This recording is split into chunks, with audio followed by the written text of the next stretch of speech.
We have an exciting agenda planned for you today.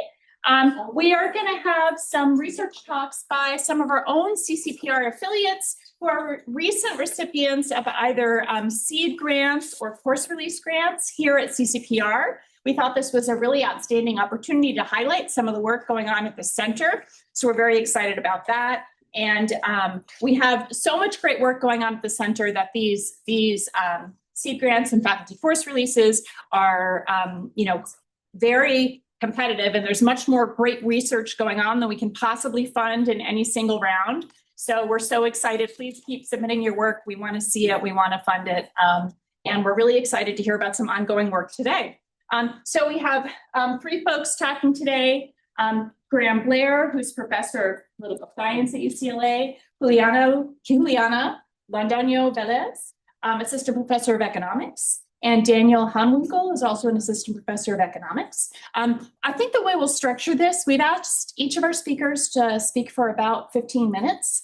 And they're fine with clarification questions. If we start getting a lot of questions and it's slowing down, I might have to stop things and push some of the questions off to a Q&A. But we'll pause after each talk for a few minutes in case there's some pressing questions about that talk while it's fresh in your mind. And then we'll move on to the next talk. If we stay on schedule, we'll have time at the end to circle back to papers if you have remaining questions or things that occur to you later. So why don't I, with no further ado, turn over the floor to our first speaker, Graeme Blair. Thank you. My name is Juliana. This is a project that's co-authored with the wonderful Estefania, who's a fourth-year PhD student in economics. And it's about what are the consequences of being denied an abortion on women's physical and mental health.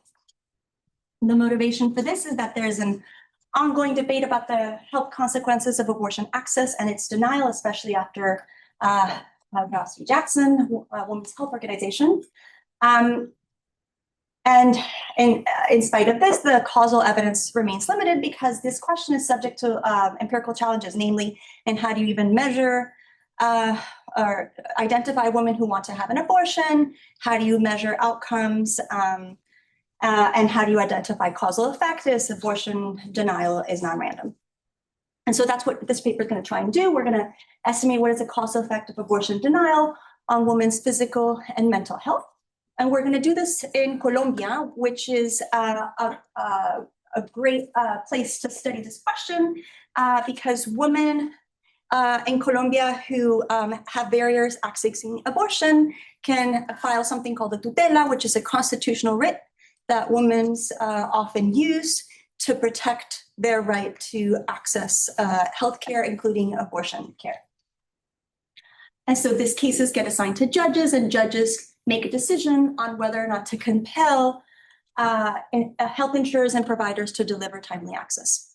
And so what we've done is we've collected the universe of tutelas in 4 major judicial districts, and we've linked them to nationwide administrative health records that capture all interactions with the healthcare system. I'll be provide more detail about that in a second. And then in order to identify causal effects, we're going to leverage the fact that tutelas are randomly assigned to judges and that judges vary a lot in their propensity to deny abortion in a judge leniency instrumental variable approach. Okay. And so the way that you can think about this relative to the literature is that most medical research on abortion and what are the impacts of abortion and abortion denial on health are largely descripted with very little causal evidence. The best study to date is something called the Turnaway study, which is where Diane Foster and co-authors went to clinics and basically surveyed about 1,000 women who wanted to have an abortion. Some of them are going to be denied because their gestational age exceeds the facility's limit. And so then they track outcomes over time, surveying women, and they find that surprisingly, abortion denial doesn't seem to have any detrimental effects on a woman's physical or mental health. It's surprising because it does seem to have adverse effects on women's income and financial stability, and we might think that financial stability can affect health. And so we might think that the reason why these authors find a null result is some of the weaknesses of the design, which is that it's fully dependent on how people self-report their health. There's a very small sample. So actually by the end of the 5th year, they have less than half of their original sample, and it's different between women who are denied and not denied. And so you might worry about non-random attrition as well. Okay, and so what this paper is going to try and do to contribute to that literature is to use causal identification and use longitudinal administrative health records, so we don't rely on self-reporting, we don't have the issues of power, and we don't have to be concerned about attrition.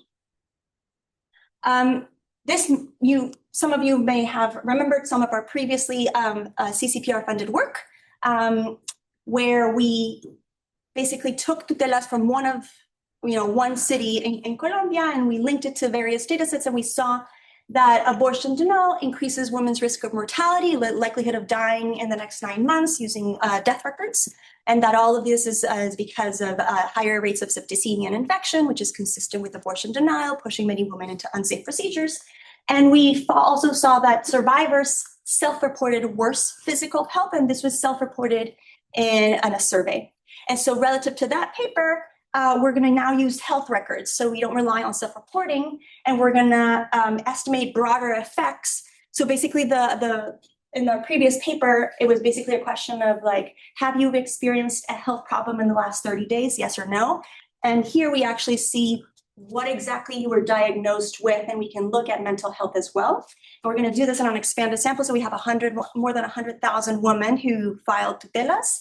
And that allows us to do heterogeneity analysis, which we think is important because the effects of abortion denial can vary, for instance, by gestational age. So let me show you then, before showing you some results, let me quickly describe the background. So we're studying a period between 2006 to 2022 where abortion is criminalized in this context in all cases except 3.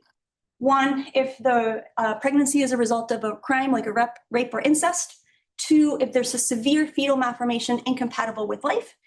And 3, and this is the most important one, whether the pregnancy presents a risk to the woman's life or her physical or mental health. So it's a pretty broad clause. And in spite of the fact that it's pretty broad, this is a very Catholic country. There's a lot of barriers that persist because the Constitution also protects doctors' conscientious objection based on religious ground. And so the vast majority of women who want to have an abortion, even when they're under the law, have trouble doing so. Now, what's different in our context is that the Constitution in Colombia allows all citizens to file something called a tutela to protect constitutional rights. And that's where we can actually observe barriers and women who want to have abortions. And so our data is the universe of cases in the 4 largest cities, Bogota, the capital, Medellin, where we did our other study, and we expanded to other 2. And then this is the new part, we're linking it to health records, which is a nationwide administrative data. We have the most recent period of being December of last year. So that allows us to track outcomes up to 3 years later.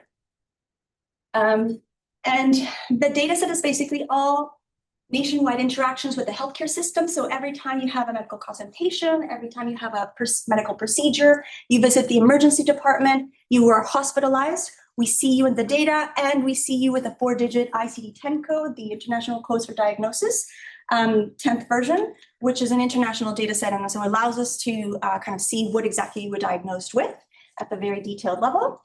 And then for all medications that are dispensed through insurers, we can observe them using the ATC codes. I don't remember what ATC stands for right now, but an international coding system. Okay, so let me give you, I'm going to just point out to some interesting data here. So column 1 is everyone, all the women who filed the tutela. So these are now women who by definition are pregnant and wanting to have an abortion and are having trouble accessing one. We have 108,000 cases for 103,000 women. So most women just file this thing once. And denied and non-denied women are completely different in observable characteristics. So which is why we can't run a simple OLS. We need to use, in this particular case, we're using instrumental variables. I want to point out to column 6 here is we also have now data on all women who have an abortion, whether or not they filed the tutela. That's about 100,000 women in our sample. Sorry, 96,000 women in our sample. So some women have more than one abortion during our study period. So one thing that's interesting is that there's more women who want to have abortions but are having trouble accessing them than actual abortions in the country. And women who file tutelas are different than the average women who are having abortion. They tend to be lower SES, younger women, so pretty disadvantaged. And those are the ones who are facing barriers to accessing abortion. Okay, so our methodology is going to rely on the fact that we can observe judges who are randomly assigned these cases and who vary in their leniency toward abortion. So remember, they can either deny it or not. And this is the histogram for the distribution of the judge leave one out stringency measure. So this is basically, we see every judge and we take what's the average denial rate, leaving out the observation, right? And so we see that like some judges deny a lot and some judges don't deny a lot. And that's the variation that we're going to be using. So for instance, the strictest judge, the top 10% versus a bottom 10%, there's a 37 percentage point gap. So that's huge in judge fixed effect design. That's a very big difference. And so we're going to be leveraging that because then we're going to use the judge stringency, which is this leave out mean propensity to deny abortion, as our instrument. And it predicts abortion denial almost 1-to-1. So the coefficient is 0.97. And it's also almost linear. So that's great. And then we can also, I won't go through all of the assumptions behind IVs, but one of them is that assignment to judges shouldn't be predicted by covariance. And we can, one way of showing this balance test is that our predicted denial rate using all of the baseline covariates is flat across the distribution across the common support of the instrument. Okay, so now let me quickly summarize the results. So I'm going to show you one figure, and I'll walk you through that one figure because we're going to see a lot of figures looking like this. So on the y-axis, I have what's the likelihood that we see you in the data as having an abortion medication or an abortion procedure. And it's going to be as a function of the quarters since you filed the tutela. Okay, so we see we're just tracking women a year before having filed the tutela, and we can track them up to 12 quarters later, 3 years later. And you see basically that before women are filing for an abortion, these are all separate IV estimates. And what you see is before women file for inflammation, basically there's no difference. And basically no one is having abortions before they file a tutela for an abortion.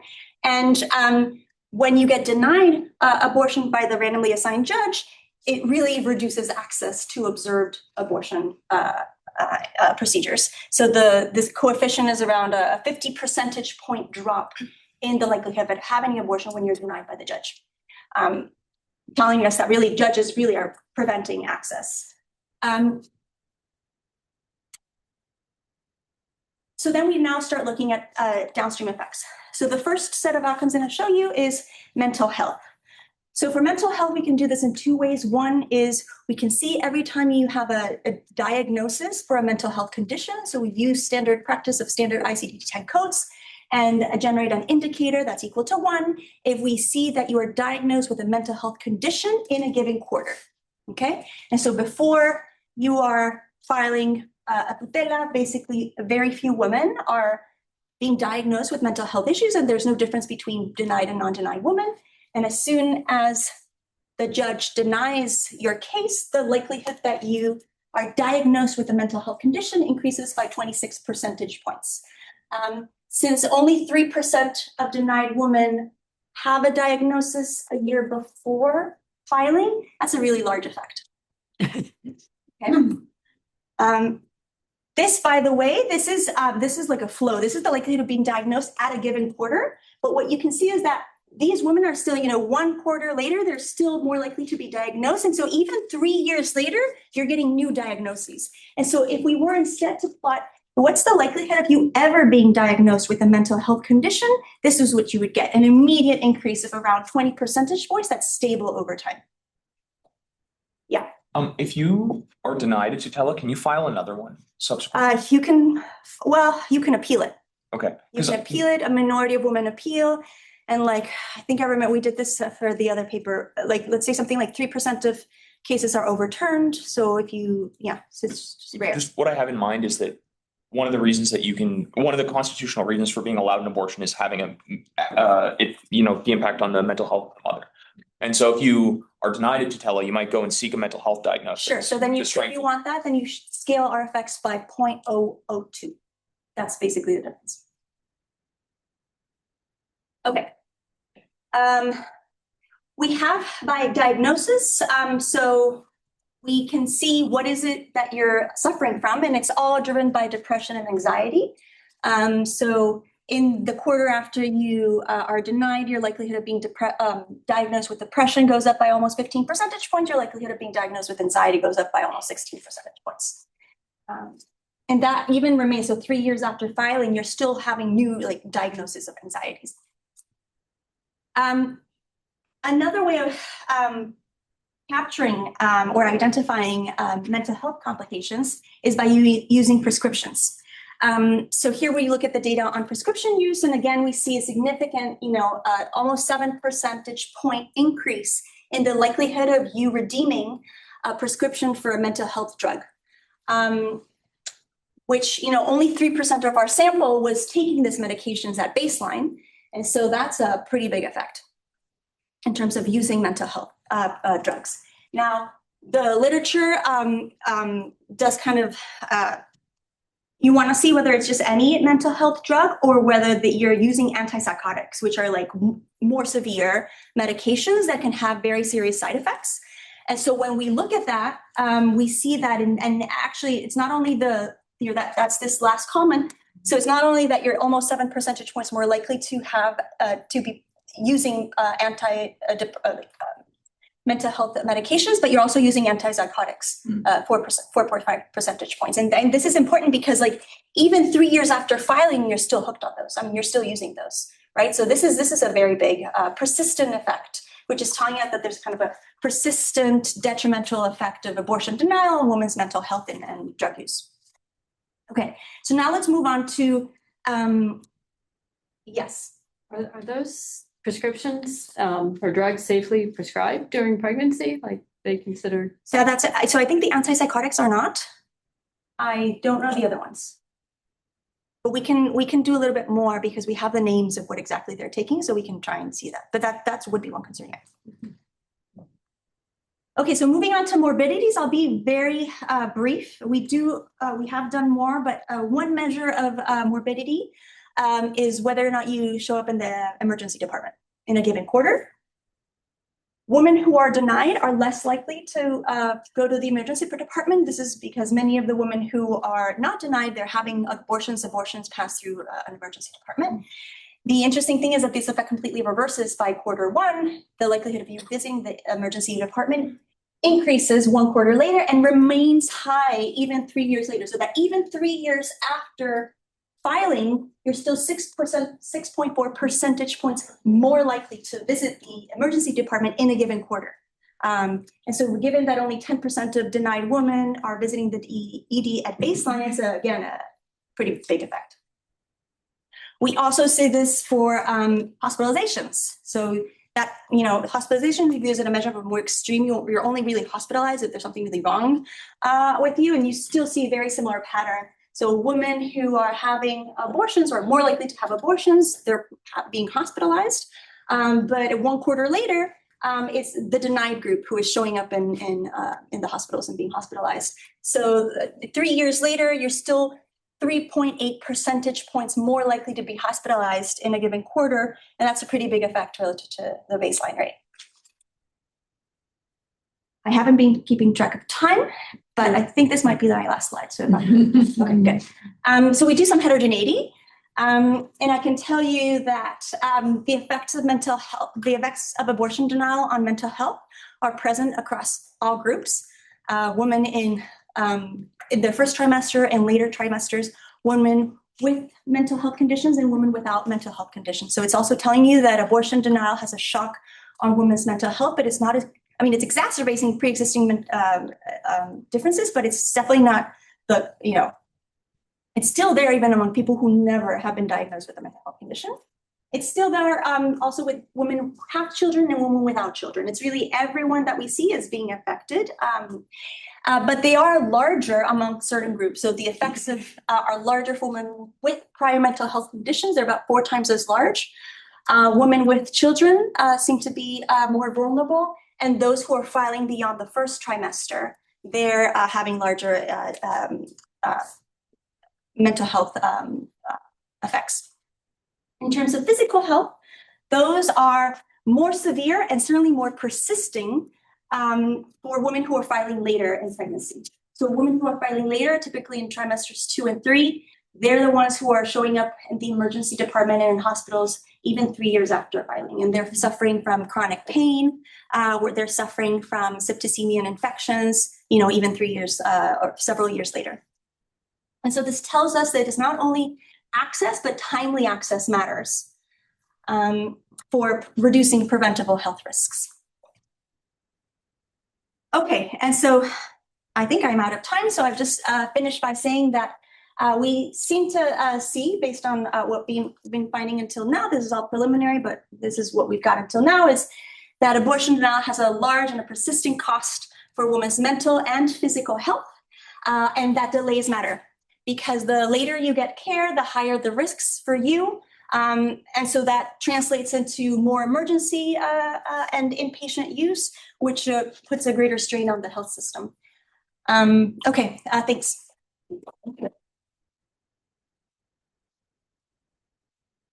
Yeah, we probably can take a question or two right now. Hi, Juliana.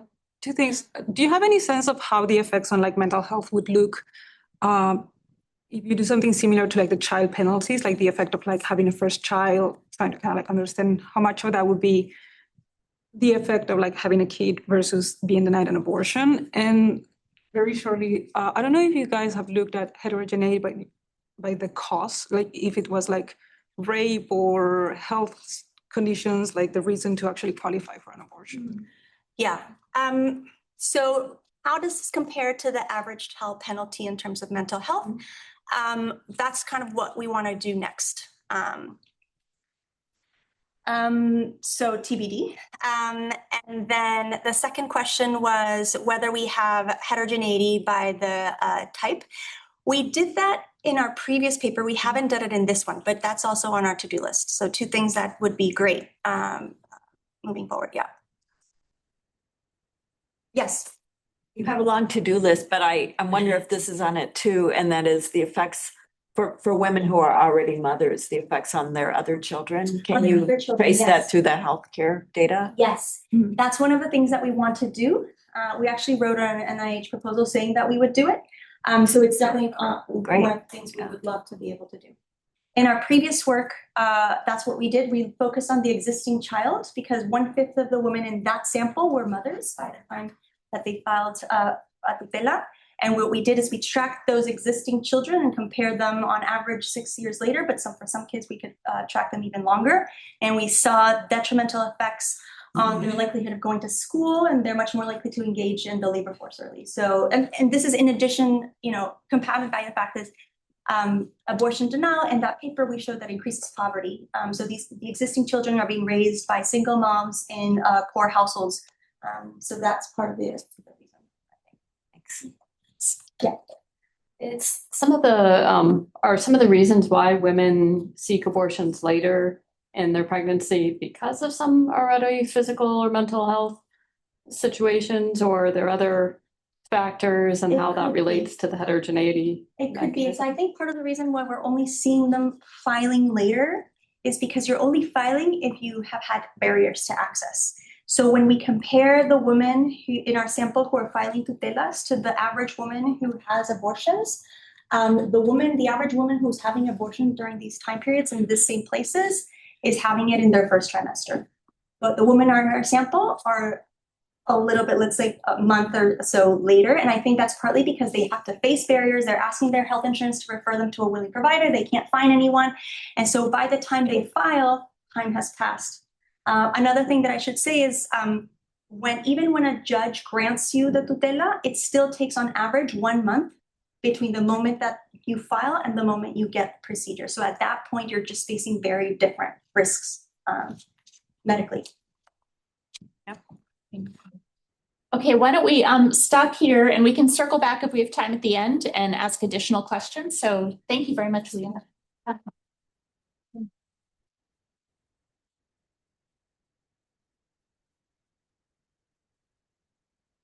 Skip over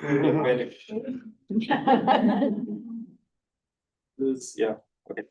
All right. Well, thank you very much for being here, and thanks CPR for the course release. So it allowed me to wade a little bit into work that is a little bit further from the stuff I have done before, and this is very much work in progress. So we're happy to get your feedback. Okay, so let me start just showing like what it was, the things I was working on before. So I'm structural labor economist. So thinking about the effects of things like expansion of education or minimum wages or technological change on labor markets, taking into account that those markets are imperfectly competitive, there's lots of heterogeneity on worker side, firm side, that kind of model, thinking about long run effects of those shocks using labor economics theory. More recently, I have also started working on things that are a little bit closer to population research on economic models of family formation and dissolution, and how households make decisions, for example, labor supply of men versus women, how that is affected by taxation. And the area I'm going next, like hopefully the eventual goal here is kind of like to try to combine both those perspectives in one single paper, okay? The thing I'm working on right now that related, the broad agenda for what I'm working on that this course release fits is how to attenuate the negative effects of trade shocks. So what do I mean by that? So I'm referring to the classic example here is like the China syndrome literature, worked mostly by David Alter, Doran Hansen. So the idea here is that between, say, like early 90s or even late 80s and 2010, what happens is China integrates more into the global trade network, and they see like massive improvements in productivity in several manufacturing sectors, which is a good thing, right? Like the economy is able to produce more goods that people value with the same resources. So it's definitely great for China. And you see like massive reduction in poverty in China. It's overall, I think like the trade economists would think that this is a good thing even for the United States, because US consumers are able to consume more with the same amount of income, like you're buying more goods. The problem that this literature emphasizes is that, well, it happens to be that in some commuting zones that are more strongly affected by import competition, if they are specializing in areas where China has a greater comparative advantage, there you're going to see some employment losses coming from businesses closing, that kind of stuff, okay? And there's follow-up research where you try to incorporate trade models to measure the consumer benefits as opposed to employment losses. And you see that like in the more affected areas, those employment losses are large enough to completely more than offset the gains from consumption, which means that trade generates lots of winners and losers within the United States. So kind of like the point that I'm trying to get here is the ideal scenario would be to build a model where we can try to combat those negative consequences, try to make things more smooth across commuting zones, okay? So that early literature was focusing on employment and earnings effects. Then there's a bunch of follow-up papers that started a whole literature documenting like more severe impacts of those shocks on margins such as health and mortality. We had a talk here at CPR a few weeks ago, right, by Amy Ficus saying she was looking at the NAFTA trade shock, not the China syndrome, but there are similar papers for the China syndrome shock showing like effects on mortality, deaths of despair, effects on political polarization. And more recent work that is closer to what I'm going to do shows that you also have like some long-term, very long-term non-trivial and non-obvious effects on margins such as migration.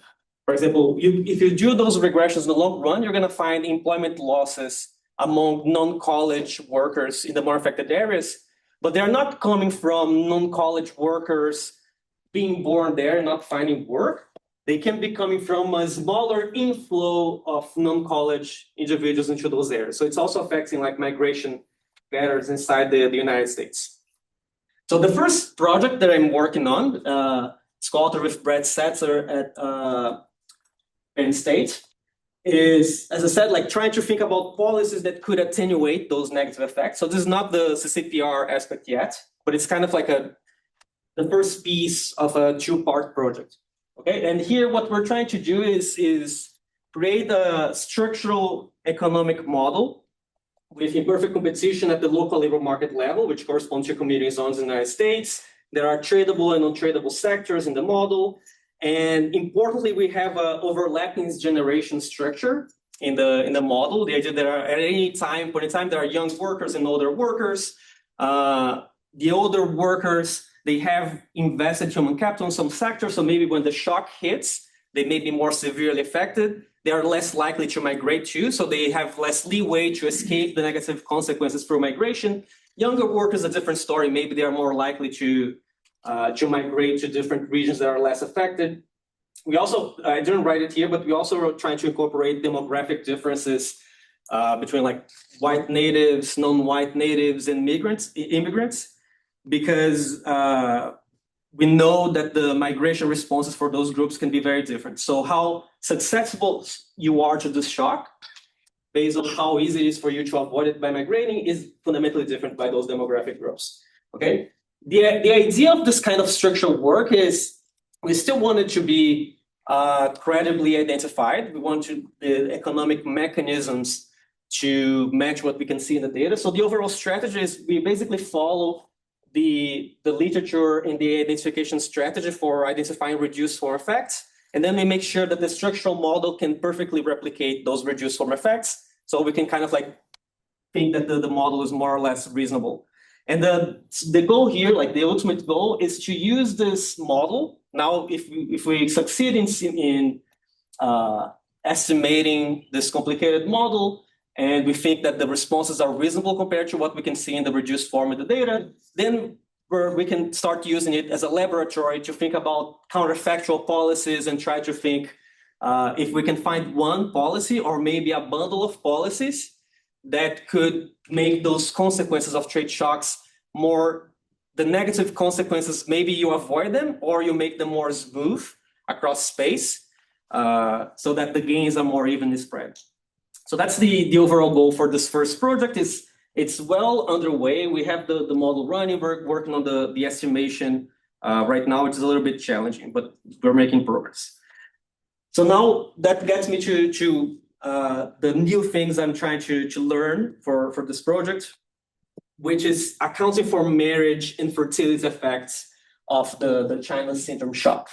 Okay, and the starting point here is, as I said, there's a whole industry now on looking at the different margins that the shock affects the economy and society.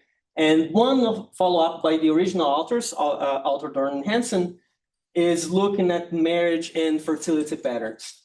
And they show that the shock does seem to reduce marriage rates among women in the more affected areas and reduce fertility, increase the number of kids being raised by single parents, by single women, for example. So the research questions that I want to look for here is that to the extent that those effects exist, I want to understand what are the mechanisms that drive them.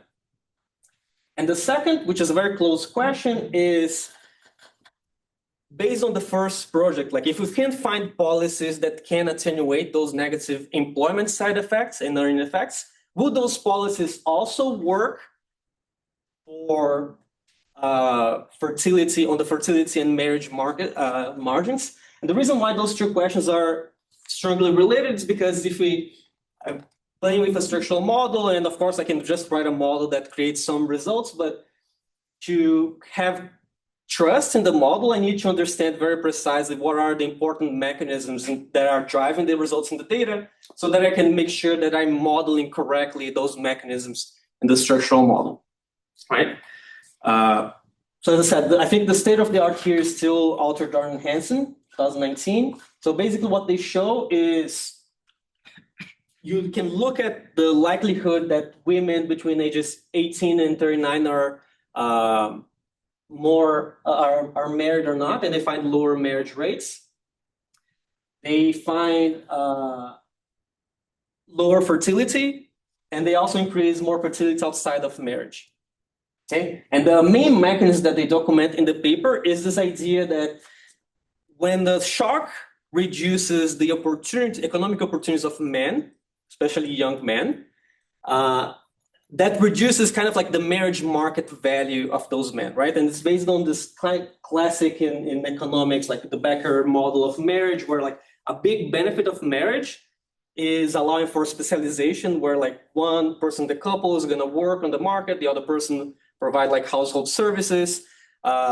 Typically, it's the man working in the market, the woman providing household services. So for this scheme to be beneficial for both parties, you need the man to have a good job and make enough money to sustain the whole family. If it's less likely that men find those stable long-term jobs in manufacturing that used to exist, don't exist anymore in those areas, that reduces those benefits to specialization, it's going to reduce marriage rates.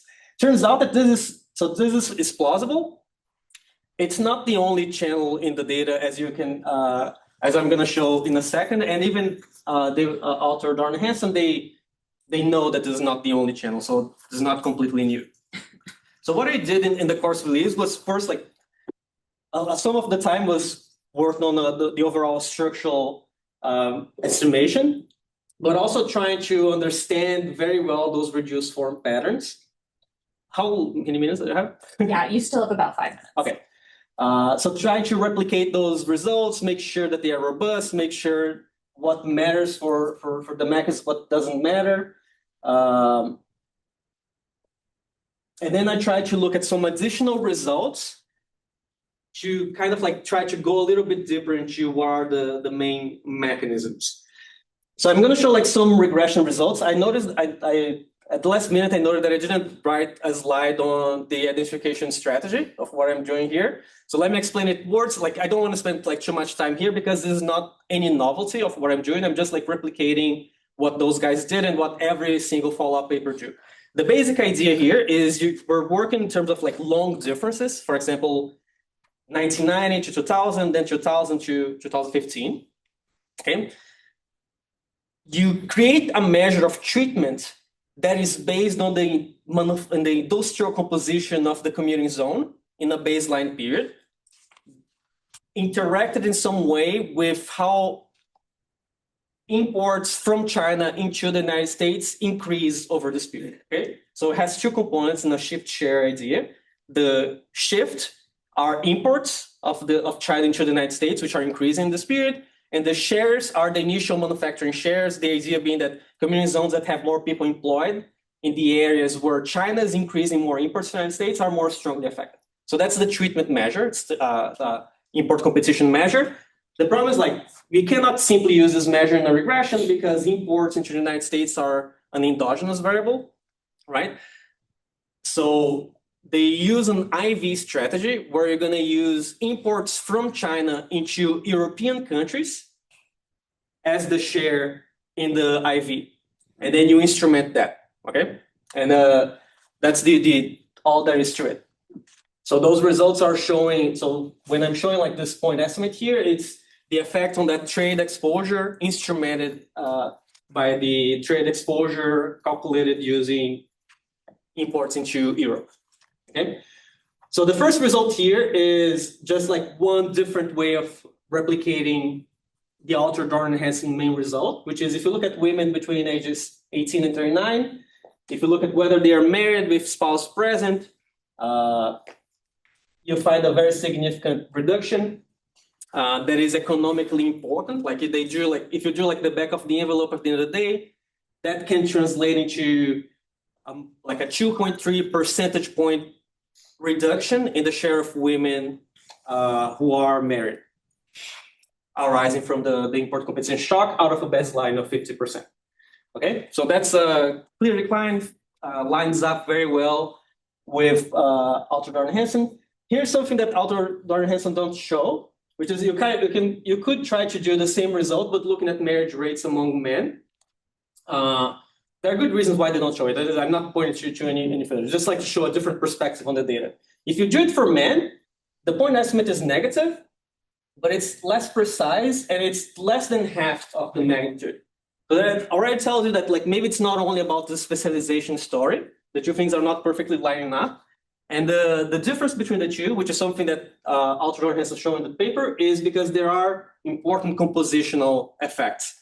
So if you look at the ratio of men to women in this age category, it falls very substantially with the shock. So in those markets, it's not only about reduced value of specialization, it's also because there's fewer men. Okay? Part of this could be mortality effects, but the mortality effects are surely not big enough to explain this. So there is surely a migration component to this as well. Another piece of the puzzle, I need to go fast here, is if you split the results by education, and here I'm just showing people with BA or more, like 4 years of college or more, and less than this, because those groups look, if you split more, those groups end up, the lower education groups will end up being very similar. You will see that like the negative effects, as you would expect, are much more important for people with low education, right? Those are the people who are losing their jobs. You do find earnings reductions, like wage income reductions for more educated people in the more affected areas. But if you think about like the disruption caused by the trade shock, like losing a job is much worse than reducing your earnings by 5% or so, right? So those are the groups that are more affected. The same is true for women, but women are less affected overall. Based on the specialization idea, you would expect most of the marriage effects to load up on women with non-college, maybe because they are the ones who are more likely to marry the non-college men, because there's a lot of assortative mating in the data. But turns out that if you do the marriage results split by educational groups, they are more or less the same. There's no indication of a stronger effect for women with low education levels.